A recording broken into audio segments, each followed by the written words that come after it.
Qarnımdan o qədər gurultu səsi gəlir ki, mən çölə çıxa bilmirəm. Mən nə edim? Sizdə SIBO sindromu ola bilər. SIBO nədir ümumiyyətlə? Nazik bağırsaqlarda olması gərəkməyən bakteriyaların artışı deməkdir. Xüsusən biz buna nə vaxt rast gəlirik? Hansı xəstələrdə?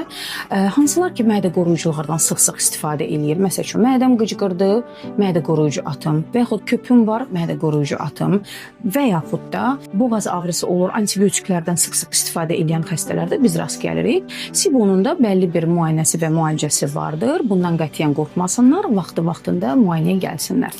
Bəs SIBO-su olan insanlarda qarın ölçüsü böyükmü olur, yoxsa bunun fərqi yoxdur? Bəli, qarın bölgəsi həcmcə artır. Çünki köp nəticəsində, bağırsaqların meteorizmi nəticəsində bu normaldır əslində. Burada mədə turşuluğu aşağı da ola bilər, yuxarı da ola bilər. Təbii ki, bu baxışdan sonra müəyyən olunur və buna uyğun müalicə tədbirləri görülür. Çox sağ olun.